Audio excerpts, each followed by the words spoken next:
Hello दोस्तों, कैसे हैं आप सब। उम्मीद करती हूँ कि आप सब अच्छे होंगे। आज मैं आपके लिए लेकर आई हूँ सीडीपी के बहुत ही इम्पोर्टेंट प्रश्न जो कि आपके शिक्षक भर्ती और सीटेट परीक्षा के लिए बहुत ही उपयोगी है। इससे पहले कि हम हमारा आज का वीडियो स्टार्ट करें, अगर अभी तक आपने हमारे चैनल को सब्सक्राइब नहीं किया है तो प्लीज़ सब्सक्राइब ज़रूर कर दीजिएगा, बेल आइकन को क्लिक कर लीजिएगा। तो चलिए देखते हैं हमारा आज का पहला प्रश्न है, बाल विकास को मनोविज्ञान का एक अभिन्न अंग माना जाता है क्योंकि ऑप्शन ए, यह बच्चों को नियंत्रित करने में मदद करता है। ऑप्शन बी, यह बच्चों के व्यवहार को समझने और सही दिशा देने में सहायक है। ऑप्शन सी, यह केवल शिक्षकों के लिए उपयोगी है।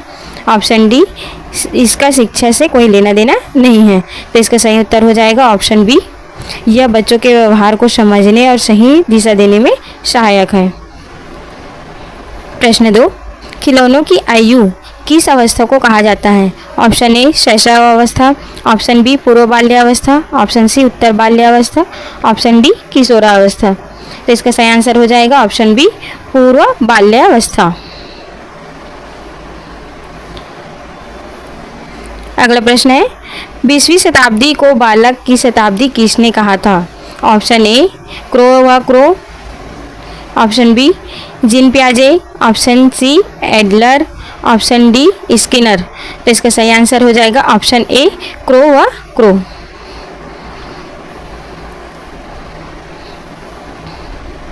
अगला प्रश्न है प्रश्न 4, जीन पियाजे के अनुसार बच्चों के चिंतन में नए विचारों का समावेशन हो जाने को क्या कहा जाता है। ऑप्शन ए, सात्मीकरण, असिमिलेशन, या फिर इसी को आत्मसातीकरण भी कहते हैं। ऑप्शन बी, समायोजन। Option C, schema. Option D, केंद्रीयकरण। तो इसका सही आंसर हो जाएगा ऑप्शन ए, सात्मीकरण।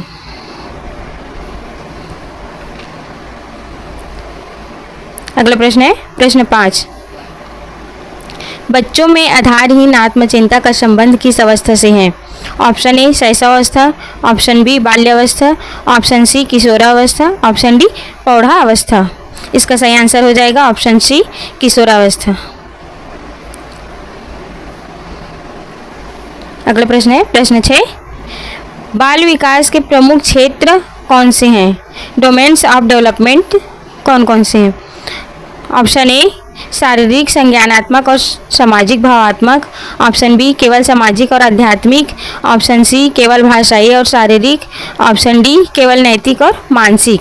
तो इसका सही आंसर हो जाएगा ऑप्शन ए, शारीरिक, संज्ञानात्मक और सामाजिक भावात्मक। अगला प्रश्न है प्रश्न 7, निम्न में से कौन सा आनुवांशिकता का सामान्य नियम नहीं है। ऑप्शन ए, समानता का नियम। ऑप्शन बी, भिन्नता का नियम। ऑप्शन सी, प्रत्यागमन का नियम। ऑप्शन डी, अनुकूलन का नियम। तो दोस्तों, समानता का नियम, भिन्नता का नियम और प्रत्यागमन का नियम, ये तीनों क्या है, आनुवांशिकता का सामान्य नियम है। तो इसका सही आंसर हो जाएगा ऑप्शन डी, अनुकूलन का नियम। ये क्या है, आनुवांशिकता का सामान्य नियम नहीं है। अगला प्रश्न है प्रश्न 8, एरिक एरिक्सन द्वारा प्रतिपादित पहल बनाम ग्लानी की अनुमानित आयु क्या है। ऑप्शन ए, 0 से 2 वर्ष। ऑप्शन बी, 3 से 6 वर्ष। ऑप्शन सी, 6 से 12 वर्ष। ऑप्शन डी, 12 से 18 वर्ष। इसका सही आंसर हो जाएगा ऑप्शन बी, 3 से 6 वर्ष।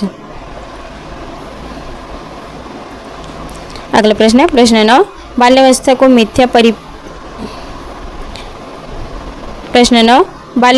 मिथ्या परिपक्वता का काल किसने कहा था। Option A, Ross. Option B, Strang. Option C, Cole and Bruce. Option D, Watson. तो इसका सही आंसर हो जाएगा ऑप्शन ए, रॉस। अगला प्रश्न है प्रश्न 10, विकास कभी समाप्त न होने वाली प्रक्रिया है, यह विचार बाल विकास के किस सिद्धांत से संबंधित है।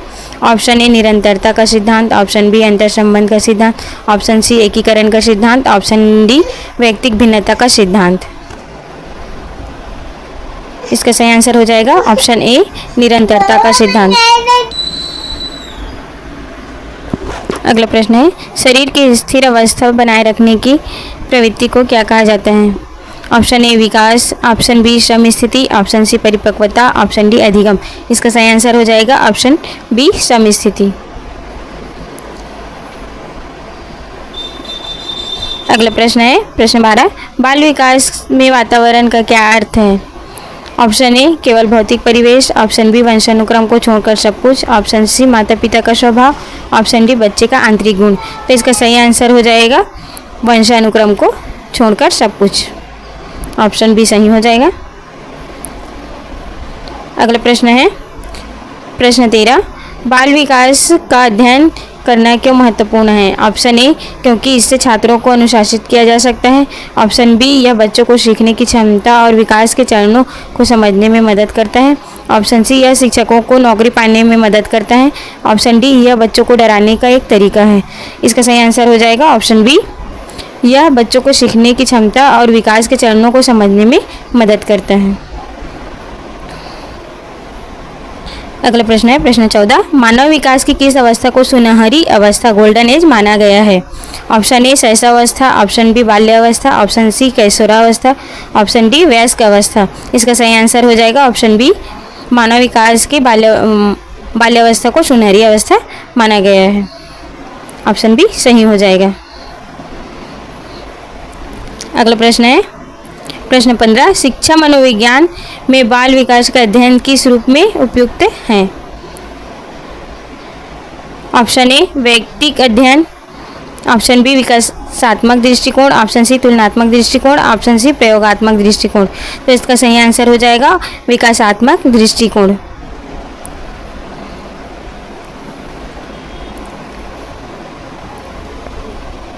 प्रश्न 16, शैशवावस्था में बालक में कौन सी विशेषताएं पाई जाती हैं? ऑप्शन ए दूसरों पर निर्भरता, ऑप्शन बी तीव्र शारीरिक एवं मानसिक विकास, ऑप्शन सी जिज्ञासा की प्रवृत्ति, ऑप्शन डी उपरोक्त सभी।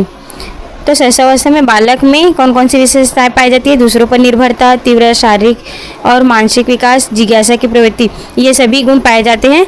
तो फिर क्या हो जाएगा? ऑप्शन डी सही हो जाएगा उपरोक्त सभी। प्रश्न 17, विकास की प्रक्रिया में मुख्य रूप प्रश्न 17, विकास की प्रक्रिया में मुख्य रूप से कौन से दो कारक जिम्मेदार हैं? ऑप्शन ए केवल वंशानुक्रम, ऑप्शन बी केवल वातावरण, ऑप्शन सी वंशानुक्रम और वातावरण दोनों, ऑप्शन डी विद्यालय और शिक्षक। तो इसका सही आंसर हो जाएगा ऑप्शन सी वंशानुक्रम और वातावरण दोनों। अगला प्रश्न है, जीन पियाजे को किस क्षेत्र का जनक माना जाता है? ऑप्शन ए मनोविश्लेषणवाद, ऑप्शन बी संज्ञानात्मक विकास, ऑप्शन सी सामाजिक अधिगम, ऑप्शन डी नैतिक विकास। तो इसका सही आंसर हो जाएगा ऑप्शन बी संज्ञानात्मक विकास।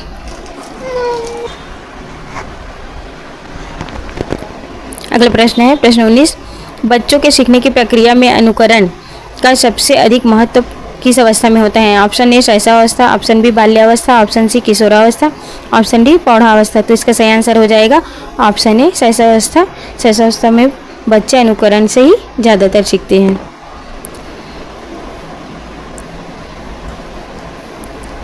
हमारा ये आज का लास्ट क्वेश्चन है। तो फ्रेंड्स, अभी तक अगर आपने हमारे चैनल को सब्सक्राइब नहीं किया है तो प्लीज़ सब्सक्राइब जरूर कर दीजिएगा और बेल आइकन को क्लिक कर दीजिएगा, जिससे हमारे आने वाले सभी वीडियो आप तक पहुंचती रहे। और हमारा आज का वीडियो अच्छा लगा तो प्लीज़ लाइक ज़रूर कीजिएगा। चलिए तो देखते हैं अगला प्रश्न, बाल्यावस्था में व्यक्ति कैसा होता है? ऑप्शन ए अंतर्मुखी, ऑप्शन बी बहिर्मुखी, ऑप्शन सी उभयमुखी, ऑप्शन डी अव्यवस्थित। तो इसका सही आंसर हो जाएगा ऑप्शन बी बहिर्मुखी। थैंक यू फ्रेंड्स, हमारे वीडियो में अब तक जुड़े रहने के लिए। मिलते हैं अगले वीडियो में।